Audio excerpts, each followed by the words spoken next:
We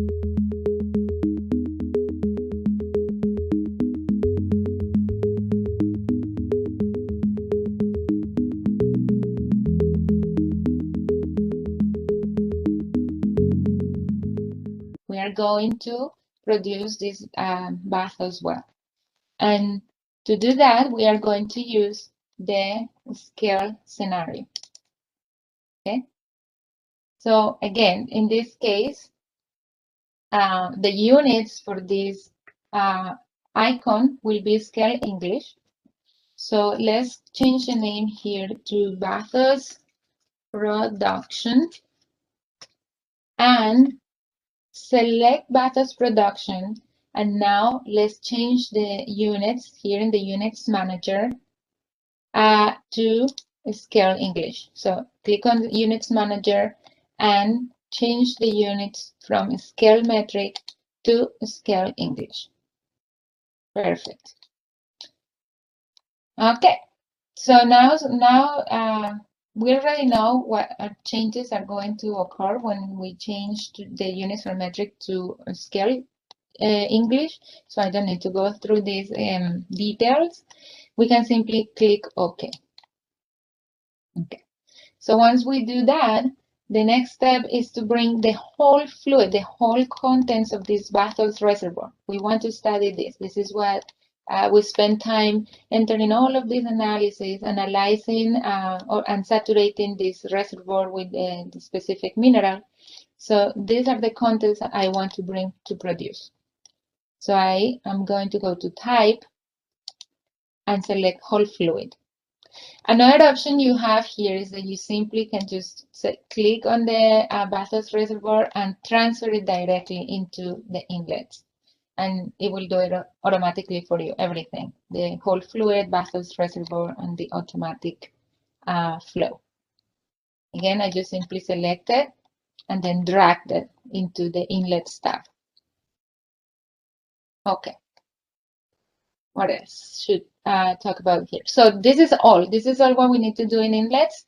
And the next step is to set up the conditions, right? We have different locations during production, and we just need to enter the locations with the specific temperatures and pressure. Okay, so we can start entering the names here. I usually provide with the training, I provide an Excel spreadsheet where I simply can just copy and paste the values so that we don't have to enter every time the information. But I don't know, I'm not positive if everyone has access to that Excel spreadsheet. So I will just type with you so that everyone, if the people that doesn't have this Excel spreadsheet, then we can just simply enter this and we can all be in the same page. But just let me know. So because I provide that Excel spreadsheet so that you can also go back and check on the examples and you don't have to type every time that you want to do the examples. You can simply copy and paste from the Excel spreadsheet for all the examples we have covered so far.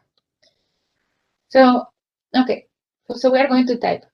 And the first location that we are going to create is the original reservoir. In this case, I wrote the name, original reservoir, and I entered this temperature and the pressure. That will be at reservoir conditions. So again, it starts creating my nodes down here. And the next location is just to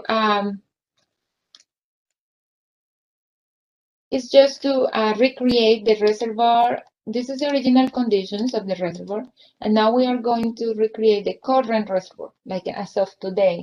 What has changed? The temperature remains the same, but the pressure has decreased to 160 bar G. So we want to change. We want to see the changes of that pressure drop. Then we also have flowing reservoir. And again, temperature remains the same, but now we have a drop in the pressure to 150, okay? And next we have the bottom hole. 200, and the pressure reduces to 147. Now we have a location, it's called 2,600 feet, so we put it here. And 1 second, I have someone calling me. I need to close this. 200, and then we enter the value here, 190. 190, and then 206 will be 166. Excuse me, give me 1 second. Someone is trying to call directly to my computer and I don't know how to stop that. Incoming call. Let's close this. Turn off.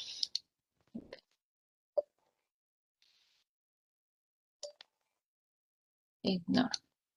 Okay, I think I closed it. I'm going to just quit this and I should not be bothered.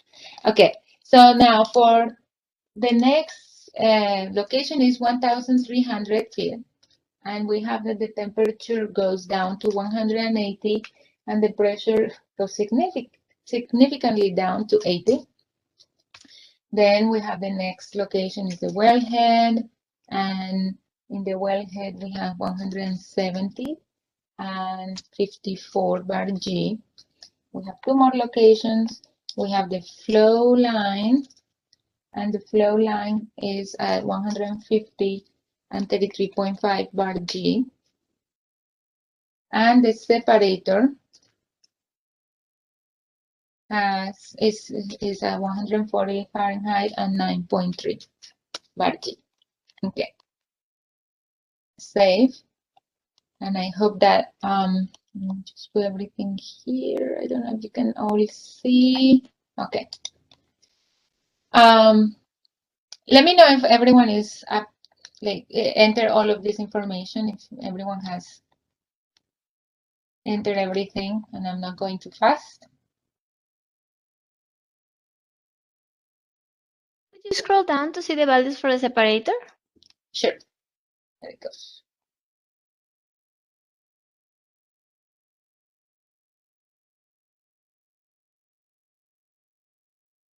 Okay. So the diagram down here is basically what it's telling us is that it's indicating that all the material is being sent through. Okay, so we have the same mass that is the same mass is being used at each location. We are not seeing any mass loss, separations, solids dropping, nothing. We are assuming that the same mass is traveling along all the production. Okay, it's one thing I want to make sure that we are conserving mass in here. Okay, so once we are done with this part, the next step is, and we can never forget this standard, because sometimes I always forget, and then I'm like, why am I seeing different? Why am I not saturating solids or precipitating solids? And it's because I always forget this step. So let's go to the solids and check on the standard, and then let's go ahead and calculate. Okay, so that will take us to the next part, that will be analyzing the results. Okay, so based on where we spend so long trying to understand how to recreate that Bathos reservoir, and this is really what we need. We want the plot. We want to know what's happening, which solids we are going to precipitate out, and how much, and at which location. Okay, so this plot again is the default plot, the dominant prescale tendency values versus the locations. And again, we are looking for solids that are above the saturation ratio of 1. Below 1, that means the solids will be undersaturated. We are interested in everything above 1. Okay, so the solid that seems to be causing issues here is the calcite, this red line that you see here. Okay, so it's the one that is super saturated, at least at the current reservoir conditions, the flow in reservoir, and the bottom hole. Once you go to the next location, 2,600 feet, that supersaturation value, the saturation value is not longer above 1, and it starts to decrease until we reach the separator again, where it reaches a value of 1.16, okay, at the separator conditions. So again, if we want to see that these are the dominant solids, and if we want to see the amount of solids, you can click on View Data and go to Variables and check on the solids and see that the software is saying, okay, the calcite. Calcite is the one that is being precipitated out, and you want to know how much. And these are the values in milligrams per liter. So you want to compare the pre-scaling tendency, or you want to have these pre-scaling tendency values and how much of that solid is being is coming out. So you'll see the maximum amount of solids that are coming out from solution is it happens at the bottom hole, 36, almost 37 milligrams per liter. And this is how much is precipitating out of the fluid at the separator. Okay. What else can we analyze from these results? Okay. We can say we can analyze something here that I did not cover last time. This is simply the plot, right? We are seeing the information that the software decided to show us. But there is more information than this. So another set of results that we can check is this report table, or this report tab here for the bagasse production. So we go to the report tab, and in here you will see a significant amount of tables, a lot of them. You will see the tables that we have, that I have talked about before. You will see them for every single location. So we have it for the original reservoir, all the tables, we have it for the current reservoir. So what's happening, what is the composition of the brine at the specific location, the oil composition at the specific location, everything. So what I want you to do is try to scroll down in this report, and let's look for the results at the separator conditions. Okay, let's look for those. That's 2000, it's very long. So as we scroll down, this is the wellhead, it's almost the last one, right? Separator. Okay, so it's like 2/3 down this scroll down bar. So we have arrived to the separator conditions. So again, we have stream properties. These are the separator conditions and how much mass we have there in pounds per day. For the phase properties, okay. So we need to confirm, yes, at the separator conditions, we did have, well, we entered a liquid phase, a vapor phase, and an organic or oil phase.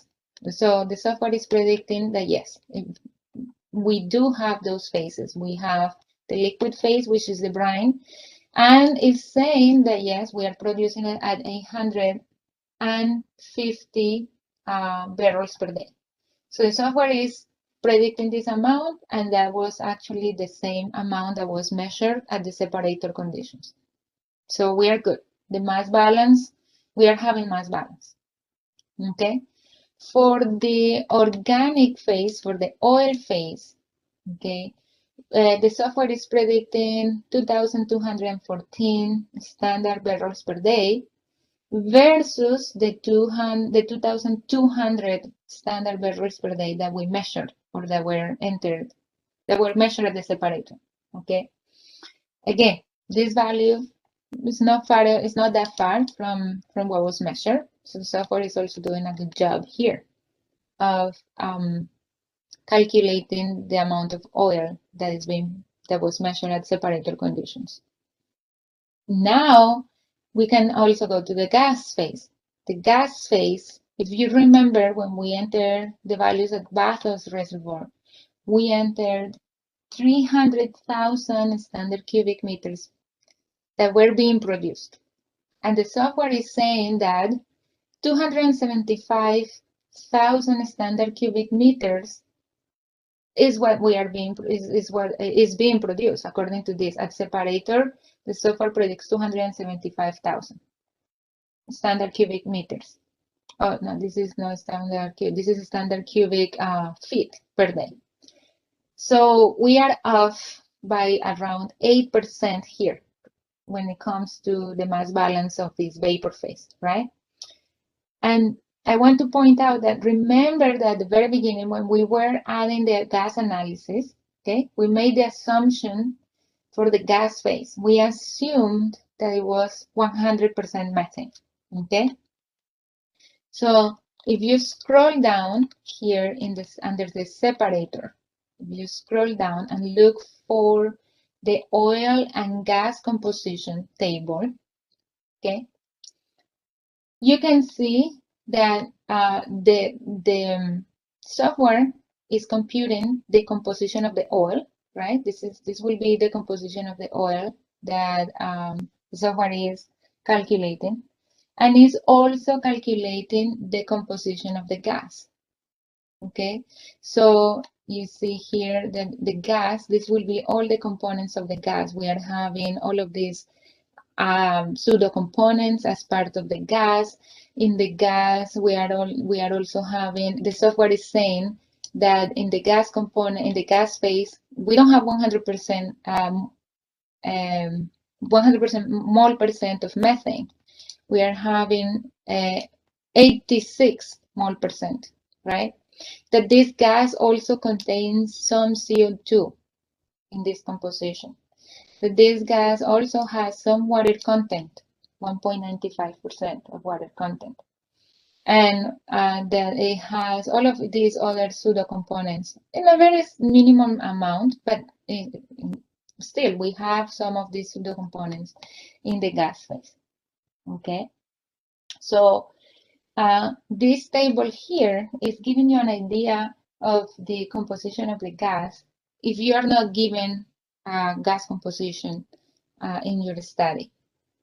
So now the reason why we are not matching this mass here is because since now we know that we should have accounted for some water in that gas and that we should have accounted for some CO2 and some other components that we are missing, that we were missing in the original gas analysis. Okay, so that's the story I wanted to tell you about this specific Bathos production calculation. Are there any questions about this? Okay, let me see the chat. Okay, cool. Miss is clear. Clear as mud, like my colleague likes to say. I hope it's really clear. Okay, so now in here, I have this object library here. You can always close it. We are not going to use it. So it's kind of occupying real estate here. So let's just close on the X. And let's save this. And we're going to do a last calculation. Just again,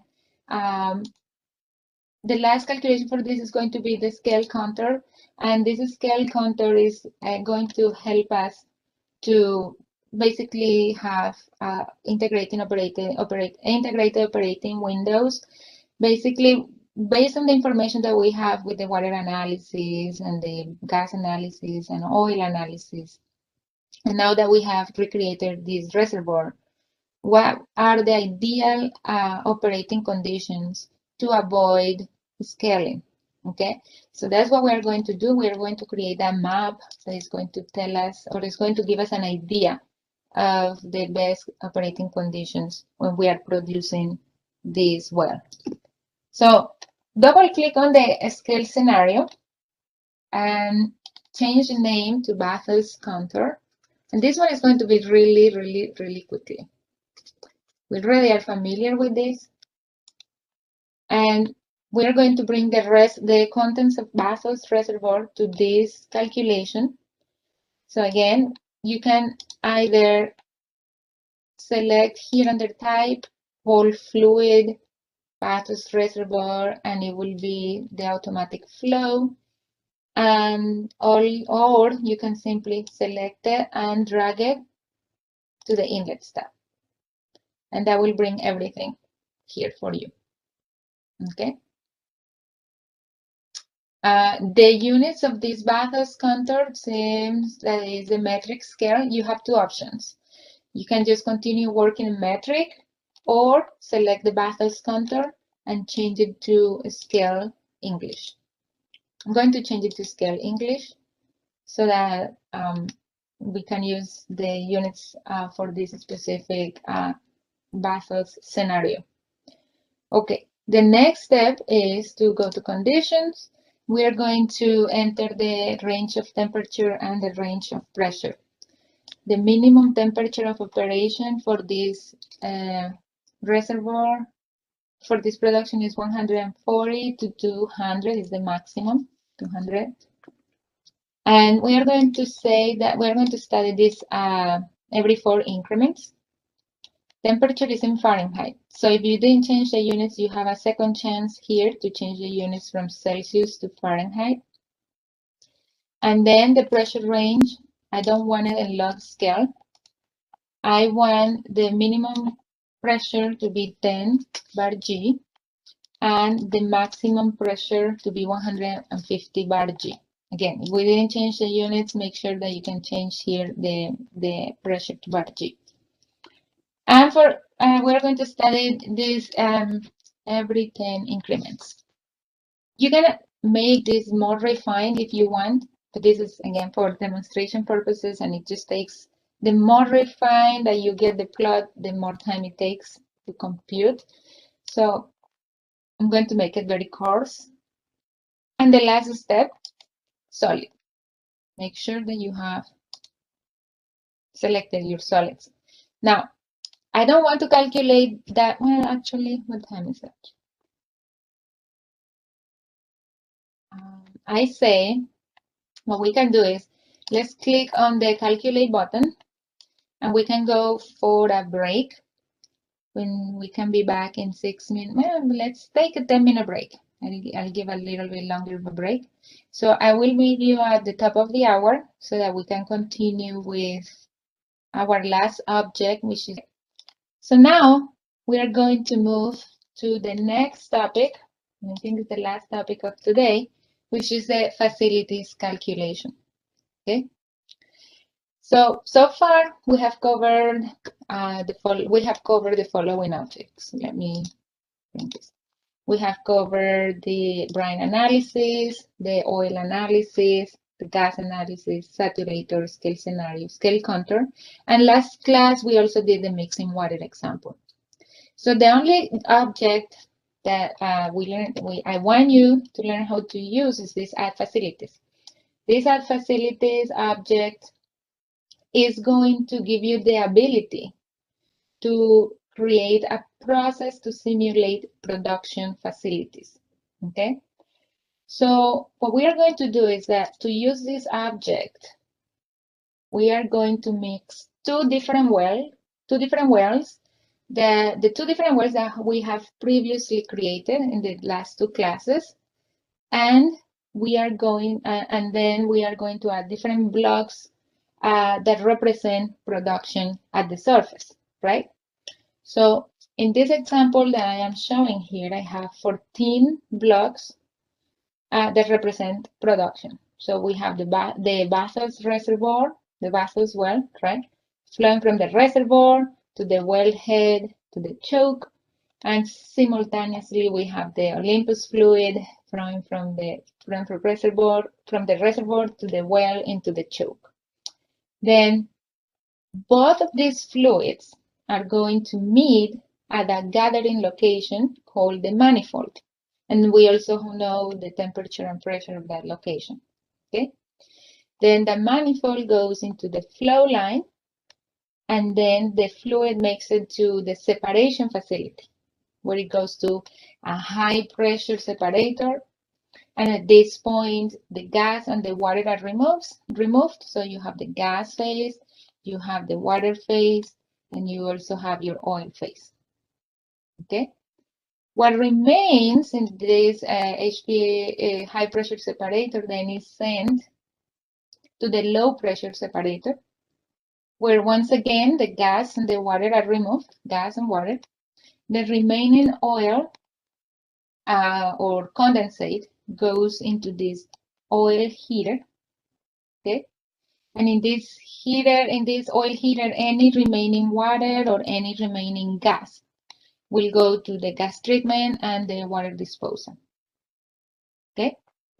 And then the oil from the oil heater, then whatever is remaining here, it also goes to the oil treatment facility. Okay. So everything again, all the water here will come from these three different separators and the oil heater, and we'll also collect the gas coming from these three blocks. The high pressure, low pressure, and the oil heater. Okay. So we are going to build this process. And you can see this process as a series of mixers and separators, right? We are mixing in here and we are separating in here. And basically, I'll show you that you can do this with more than one fluid at a time. So in this case, it's two, but maybe you can also do it with 3, 4 different contents from different wells. And as we do this, we will also calculate the scaling and other properties across the production facilities. Okay, so let's go ahead and start creating this facilities object. Let me bring the software here. And we are going to go to the Actions pane and click on the Add Facilities object. And in this case, we can just leave it as facilities, or if you have, I don't know, we can say that it's facilities for Bathos and mixing Bathos and Olympus. So you don't forget what you're doing here. That will be Bathos and Olympus.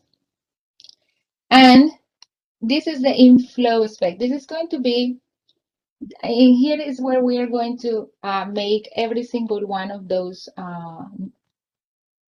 objects that I had in the slide, right? We're going to create every single one of these places, locations in the software. Okay. So what we're going to do is we're going to add 14 different blocks that represent this production. How do we do that? We come down here. You'll see that there is a section here where it says node input. Okay. And we are going to click 13 times here to have a total of 14 nodes. Okay. So 5, 6, 7, 11, 12, 13, 14. Okay, 14 nodes. Okay. So the first node is, we could say that the first node will represent the Bathos well, and maybe the fourth, well, and then this will be the reservoir, this will be the wellhead and the choke. So how do we start entering the information for each one of the nodes? So we have two options. We can double click and edit the names and then enter the conditions, temperature and pressure of each location, or we can go to the conditions tab. Okay. And in this conditions tab, we have the nodes, and we can change the names, enter temperature, and enter the pressure. Okay. And that's what we are going to do now. So let me bring my table, my sheet here, where I have all the values for this specific example. Where is it? I have it here. So let's get started. So the first node, we're going to override this. This is going to be Bathurst Reservoir. Okay, and this is 93.3 at 221 bar. Okay, we can now name this one. Is going to be the Bathurst wellhead. So we're going to create the conditions of each block, and then we are going to, after we are done with this, then we start doing the mixing and the separation. This is the Bathurst choke, right? And then that's going to be 60 and 50. The node 4, the Olympus Reservoir. And then 125 and 275. For node 5, we have the Olympus wellhead. Okay. And we have 100 degrees C and 100 bar. For node 6, we have Olympus choke. Sometimes we have to be very careful, especially we are doing this brand new or for your specific process. Just be careful that we are entering the right information to the software. Then everything mixes at the manifold, right? And then the conditions that are 100 degrees C and 100 bar. Then everything goes to the flow line, and that's 80 and 90. After the flow line, then we go to the high pressure separator. And then that's at 60 and 60. No, this will be low pressure separator. I'm going to increase this so everyone can see much better. Okay, LC separator 20. Then we go to the oil heater. Okay, and in this oil heater we are 90 and 15. Okay, for gas treatment, then we have 15 and 1. For oil treatment, we have 15 and 1. And for the water treatment, 15 and 1. Okay. I think I'm done here with the information for every single node that we created before. I just wait 30 seconds.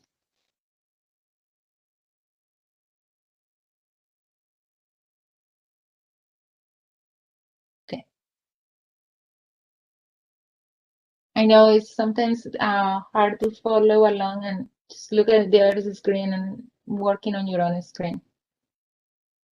Let me know when most of you are done so I can change to the next tab.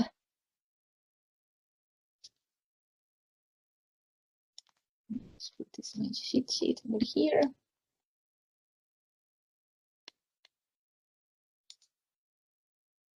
These are my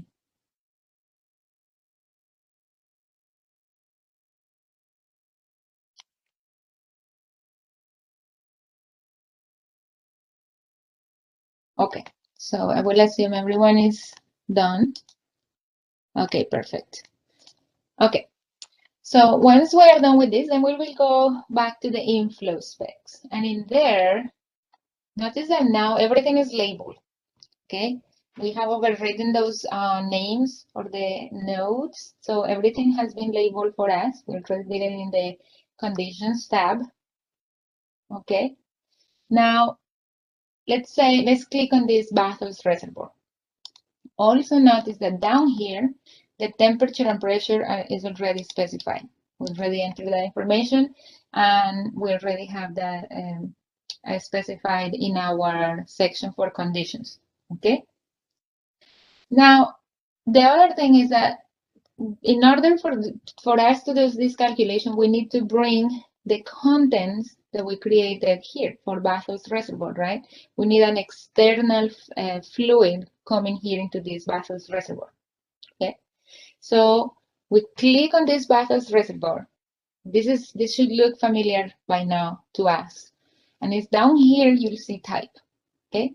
And then you click on whole fluid, okay? Click on whole fluid. And then we look for Bathos Reservoir, okay? And sure enough, now we see here that there is an external fluid coming out, like coming from this Bathos Reservoir into this node that we created here in this facilities object, okay? Now, we not also notice that, okay, Bathos Reservoir, and we don't need to enter any flow, everything is calculated for us. Everything is being brought here, is being, yeah, brought here. Now we go to the next node, and again, we have name and temperature and pressure, but we need now to select the type, okay? The type of fluid that we want to transfer from Bathos Reservoir to Bathos Wellhead. So if you click on their type, let me show you that there are 8 different ways that you can, different options here for selection. You have whole fluid, brine, oil, and gas, and you also have brine from, oil from, gas from, whole fluid from. These last 4 ones that you see here, these represent internal streams, meaning that this material, or that this is going to be material that comes from the previous node, okay? Anything like these 2 objects here, these 4 objects that don't have from, those are external objects. That's what we selected here for the Bathos Reservoir. We selected whole fluid, right? So it was an external object.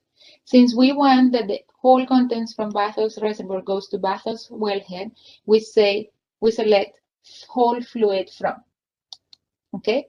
And this will also filter the names that are only coming from nodes, okay? So in this specific example, now it knows that it's an internal, and it will give you the selection only for these nodes. And we will select that this whole fluid comes from the Bathos Reservoir.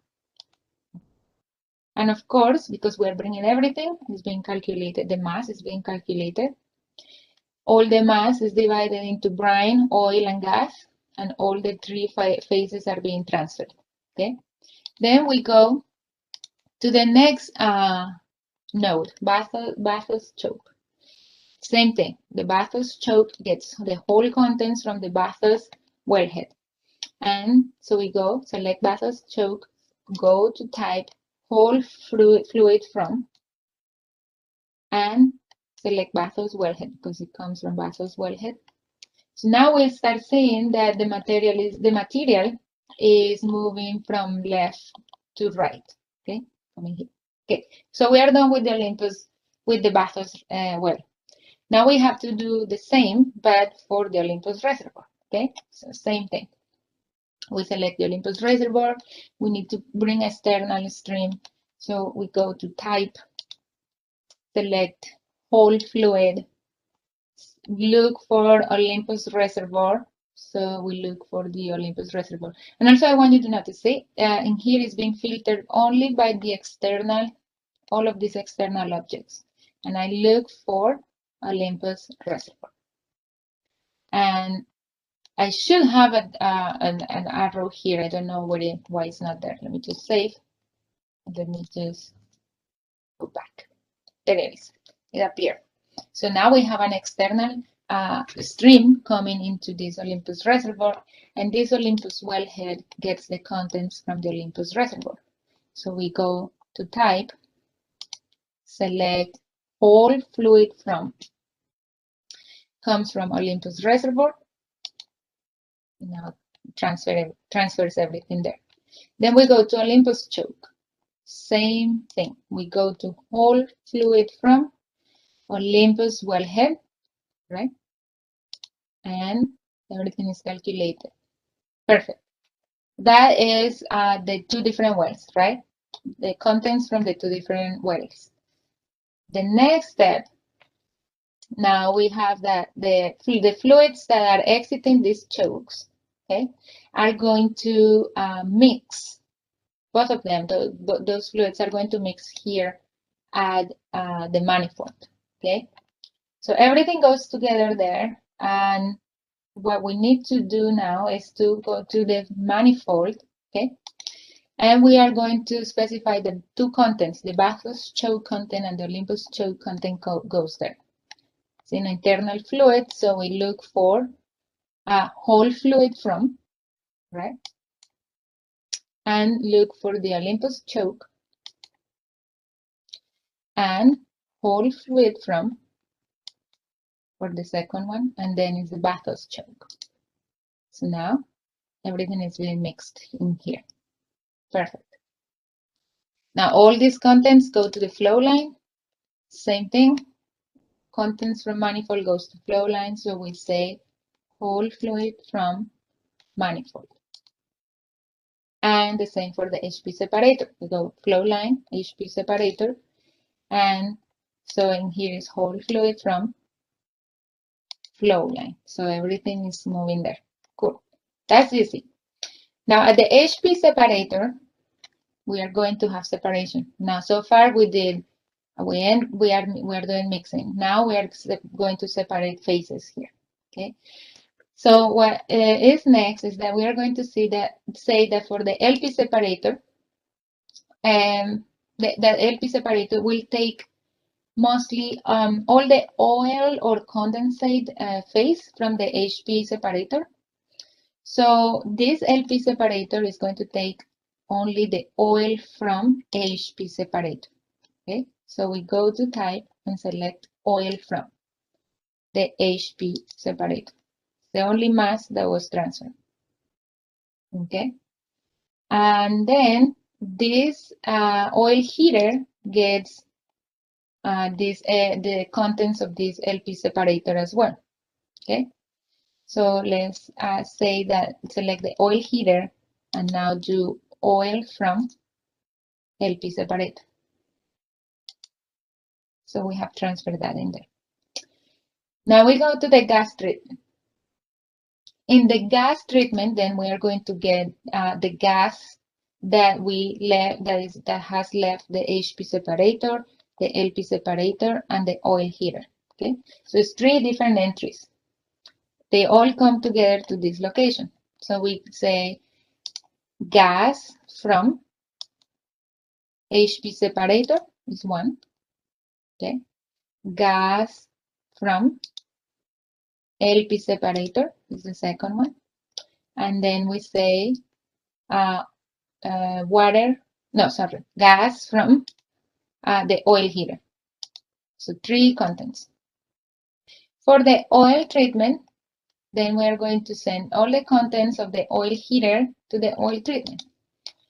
So we say oil from oil heater. We send it here.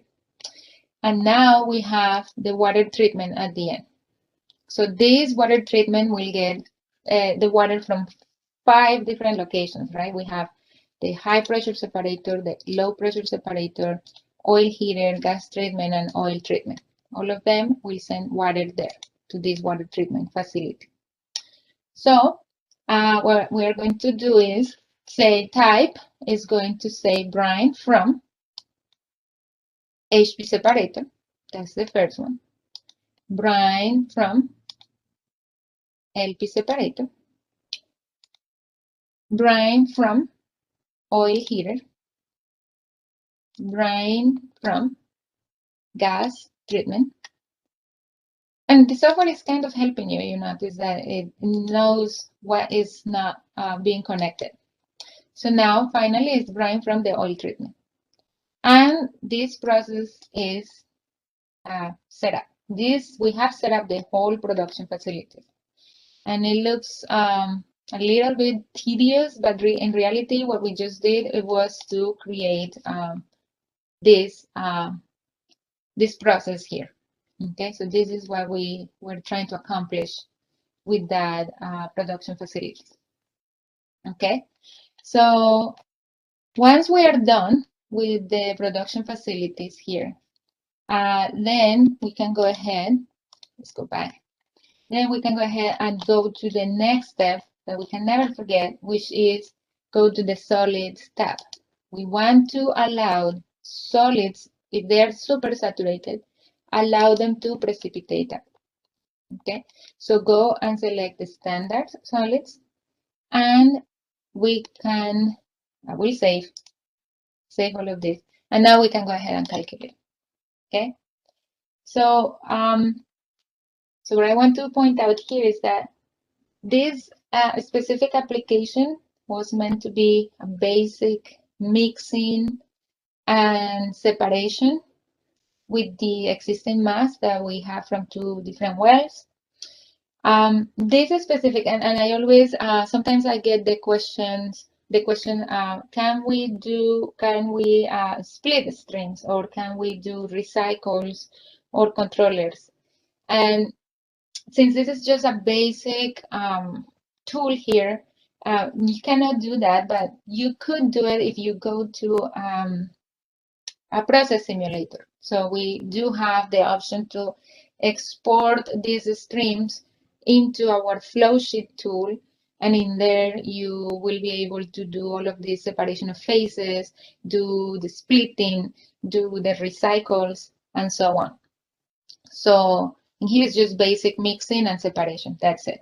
And then you can, what you can do then is to calculate the scaling risk after mixing and separating.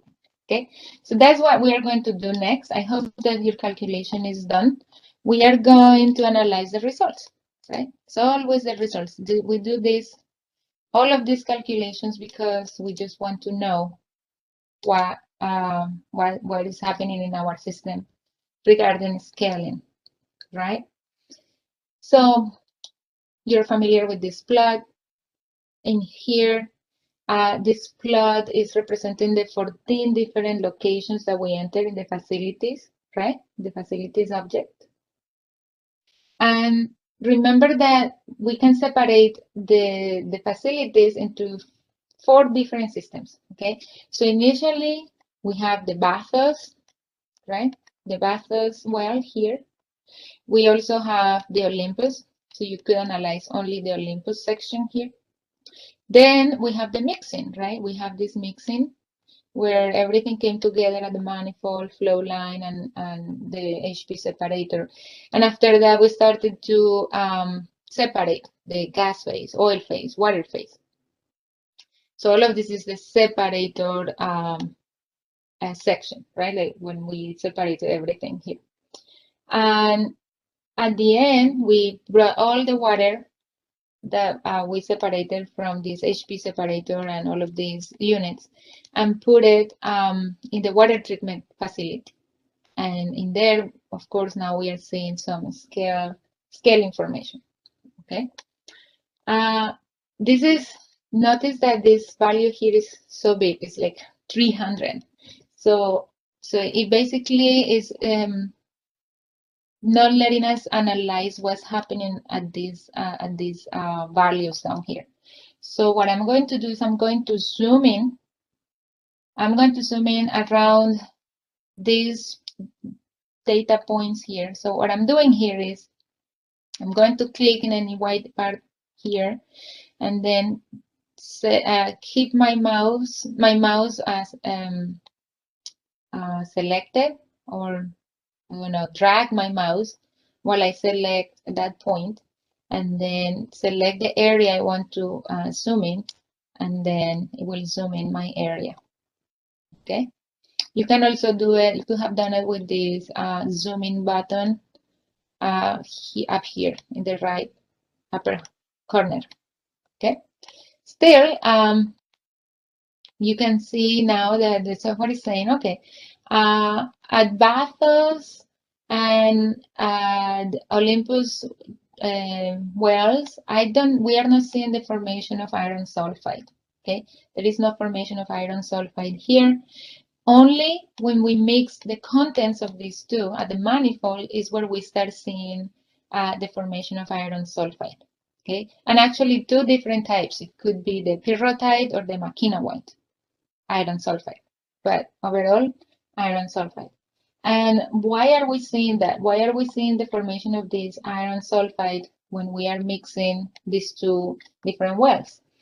The reason is because when we were creating the brine analysis, I think it was for the bathos. The bathos today, when we were creating it, it had an iron content. Okay, the water analysis had iron content, and for the Olympus brine, for the Olympus well, we also had that the Olympus brine had a sour gas. So if you go to the Olympus gas, for example, just to check, to remember, it had a sour H2S in the gas composition, okay? And the brine did not have iron content here, was 0, right? And also with it, so the only source of sulfur was coming from the gas. For the bathos, the only source of iron was in the bathos brine. So when we were creating this water analysis, we see that the brine contained this iron content. So when you are mixing, when we are mixing these two contents together, now we have the potential of precipitating out iron sulfide. And look at the prescaling tendency. It's almost 17 times oversaturated. Okay, and so then this is going to be a huge risk for scaling problems. And the reason is because, again, we are mixing one sour gas with a water that contains iron content. We can also see how much of the solids is important, not only the prescaling, but how much. Sometimes it just gives us a better understanding of how much is going to precipitate out. This will give us an idea of which inhibitor and how much of the inhibitor needs to be added to avoid that scaling risk. So we are going to go to variables again and select solids, the solid section. In the solid section, notice that the software is predicting that 3 different solids are going to precipitate out: barite, calcite, and pyrrhotite. Okay, so we are going to add them in the Y2 axis.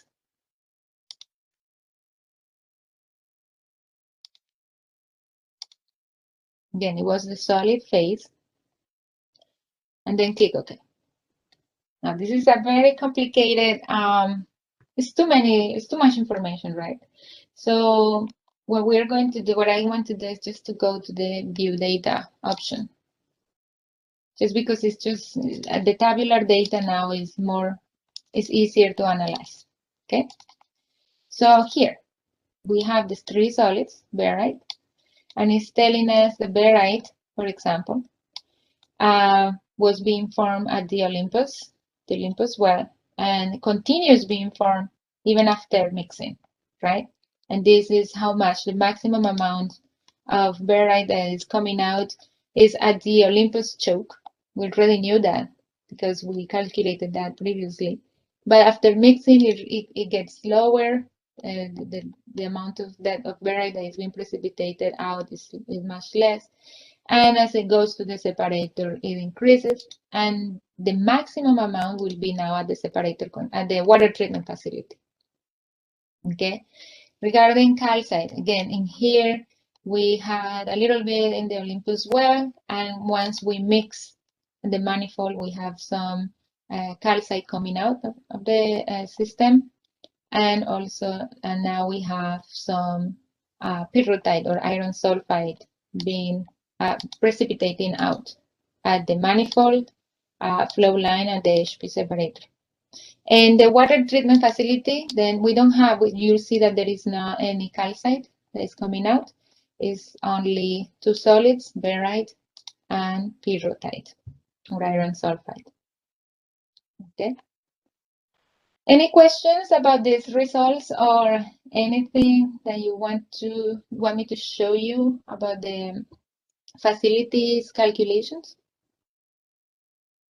I don't see any questions here in the chat. Okay. Okay. Let me see what else.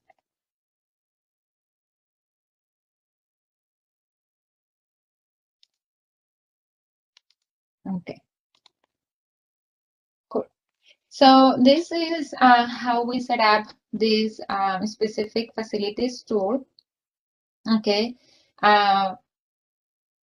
This is again, this is just a tool where you can just do simple separation and simple mixing of the contents of different wells.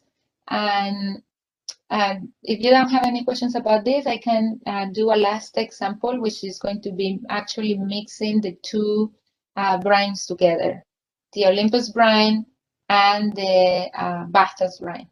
It's going to be a reinforcement of the mixing tool that we did last time. Okay, this is good. And we have, I like it because we have covered all the objects and all the examples I want to cover. So it's great. We have some minutes left, so I guess we can just go ahead and do the last example. So now we want to mix these two brines, right? We want to mix the Olympus brine and the Bathos brine and see if they are incompatible, right? And to do that, we can use mixing water tool. Last time what we did was that we had the Olympus brine and we mixed it with seawater. We created an object that will bring seawater to the system, and we wanted to see, to basically study how that seawater, by being injected, let's say as a secondary or tertiary recovery, what will be the risk, scaling risk, by adding that water into, combining it with the Olympus well. In this case, we are going to combine is both the Bathos and the Olympus brines, and also study the incompatibility of these brines when you mix them together. Okay, so we're going to go to the add mixing water, and we're going to name this Bathos Olympus mixing. Okay. So the first brine is what is going to determine the ratio. So if I say I put the Bathos first, so the software will always plot using the first brine as the reference brine for the ratio. If we select ratio or flow for the mixing tool. Okay, so let's say that for this example, we want to select the Olympus brine as the first brine, and then we select the second brine as the Bathos brine. Okay. Now again, I want to highlight this. This flow here that you see here is the combination of the two. Is the flow of the two different brines. So if I have 100 cubic feet per day of this Olympus brine and 100 cubic feet per day of this brine, then we could put a 200, for example, right? But it just will account for the total amount of these two brines combined, okay? So for demonstration purposes, I'm going to enter 100 cubic meters per day. Say that is the total amount of these two brines combined. Okay, we want to do the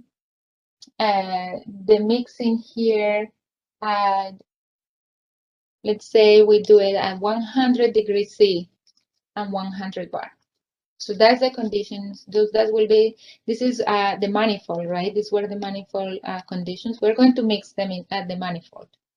Okay, so that will be 100 degrees C, 100 bar. And down here, you're just seeing the composition of the two brines.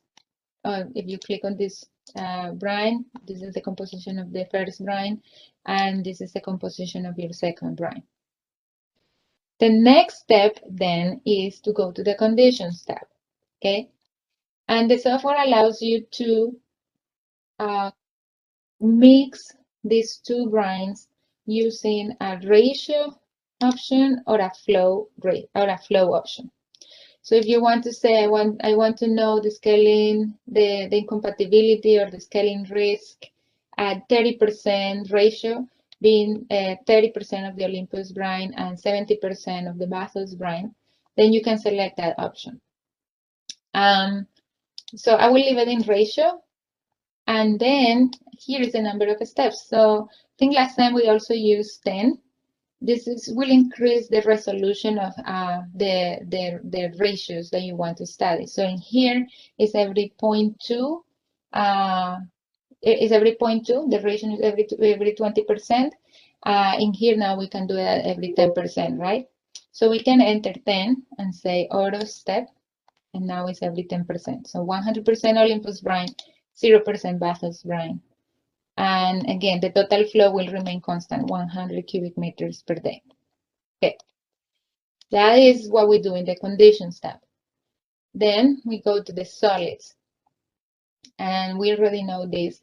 We are going to select the standard button, and we can go ahead and calculate. Okay, so in here we want to study the incompatibility plot, and we go to the plot tab where we will start seeing which are the scales that are super saturated, or the saturation ratios. Here we can see, and which will be the ratio that will cause the most scaling, right, when you mix these two fluids. Okay, so this is the final plot when you mix these two fluids together. In here, there are two trends that you see. There is the first one that you see here is siderite. So as you increase the Olympus brine, you are decreasing the amount of siderite that is being formed, right? But everything else is, as you increase the Olympus brine, everything else is increasing, right? So you have the calcite prescaling tendency increases, and also that the barite prescaling tendency increases. It started to be subsaturated, but then as you increase the ratios, now it becomes supersaturated at 100% Olympus brine ratio. Okay, so it seems here that by using adding Olympus brine ratios here, or increasing the Olympus brine ratio, is going to, it decreases the siderite scaling, but it increases all the other scales in the system. And again, these are just saturation ratios. It doesn't mean that they are actually forming, and you want to find out if the solids are actually being formed. And so you come here, so the software says, okay, you have barite that is being formed and some calcite that is being formed.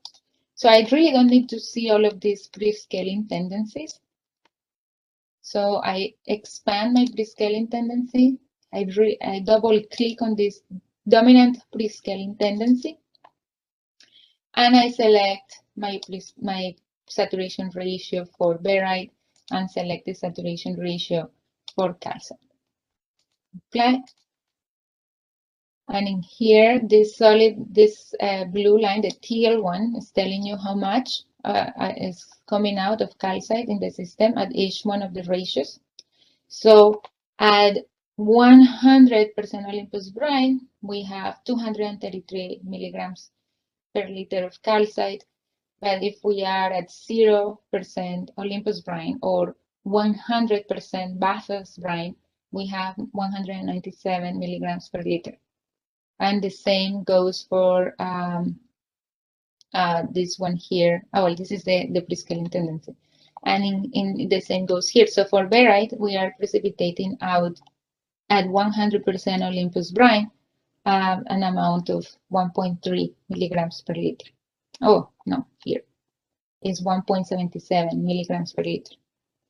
And we can just check the data instead, so that it's much easier to see what's happening at each one of the ratios when we mix these two waters together. Okay, so prescaling tendency of calcite is 6.8 times supersaturated, and that is giving us a value of this mass coming out. And for the barite at the same conditions, we don't have anything. And again, up here, the prescaling tendencies and how much you're forming. Okay, so that's all what I have for you today. We have some minutes left that I will leave open for questions if you have any, and just let me know if you need anything that we send to you. We will send both the recording and the slides that I have been using as supporting slides, and also this specific case that we built the past 2 days during the training. I will be sending this. Well, actually, my colleague, you will be receiving an email from my colleague, Dira Silvera, and she will be sending all of this information, all of these resources. And yes, so that's about it. Let me check. There is a question here.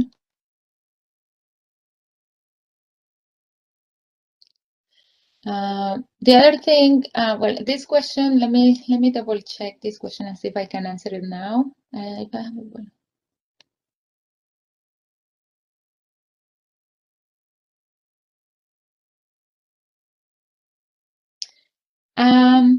I have a question here from Joe. Joe, if you could just ask the question for everyone and see if I could help you with the question. I don't know if I quite follow it. So if the in a real life situation where we have found scale deposition in the HP separator, but the water analysis I have is from the water leg of the HP separator. So if it's after the scaling has already happened, if I wanted to analyze the risk for downstream of the HP separator, further facilities, if there's any scale deposition or not, how would I do that? Oh, okay. Yes, you can do that. So you're saying you're taking a sample out of here, like this water sample, right? After scaling has happened, or you know that you're having scale issues in the HP separator. So you're getting a water sample here. And so you want to use that sample to quantify or have an idea of what will be the scaling risk. Is that correct? Right. So I know what scale formed in the HP separator, but I don't know if that same scale is being formed further down in the facility. So I can only see scale in the HP separator, but I haven't, looked into the other vessels. So how would I know what potential is there rest of the facilities? Yes, I mean, you can do what you could do. This is what I would do. So if you have the water analysis that is, or the water analysis that is coming into the HP separator, right? And you want to know what's happening downstream. Then what I would do is instead of entering here, this whole reservoir here, like I did for this external fluid, what I would do is create the HP separator, put an external fluid for that specific brine. Okay, I put it here, and then I simulate the separators that are going next after that. And you will need to enter temperature and pressure conditions, and that will tell you if you will have risks of scaling in the other locations, in the other separators, or in the other vessels that you have. So I will just I could do it this way. I will enter the brine analysis here, put the conditions for every single one of them, temperature and pressure, and then I will analyze in my plot if I have the scaling risk. That's one way you could do it in the facilities. The other way that you could do it is, I don't know if you remember at the beginning of the class, I also did it using this production, this Olympus production.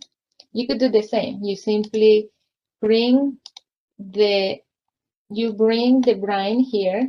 So you will, in this case, I brought the whole fluid because we did the reservoir. But you have a brine, so you can simply get the brine into under type, right? And put the flow of that brine, and then enter the conditions after the HP separator. You can say here, HP separator, low P separator, water treatment facility, and enter the conditions. And after that, you will have in your plot, we will give you what will be the saturation ratios at every single location based on that water analysis that is coming into your high pressure separator. So that's basically, I mean, if I assume the scale crystals already formed and they're only depositing in the separator, then so I'm not sure. I guess maybe my question is, if you know that you have solids that dropped out and you have composition for it, is there a way to recombine the solids with the water analysis and the rest of the compositions? So you will have another option. So you know that you're definitely seeing precipitation, right? So one thing would be, I don't know if, one thing would be to know what is the brine, that is the composition of the brine, and you know that they are precipitating, so you would use these drop solids here, right? So that will account for the formation of solids and which solids and how much of those solids. And when those solids are precipitated out, so I'm going to save this before I destroy it. So let's say this is your HP separator. You have your brine entering here. So I'm going to tell the software to drop solids. Okay, so now this new water that is here doesn't contain these solids in solution. Okay, and now the new calculations are done, but with this new composition here, because you know that you're precipitating solids. When you don't have these drop solids here, means that all the mass, even some of the solids, it means that there is no adhesion to anything, so everything is being transferred. Solids and all are transferred. So maybe if you drop solids and compare to what you are observing, it will give you an idea of what will be the risk that you will have when you have separated these solids here. That will be an idea. But if you have your brine analysis, you can just always shoot me an email and we can work on that together so that you can come up with a solution for that. Thank you. Appreciate it. Mm-hmm. You have, I think everyone has my email. I will put it here.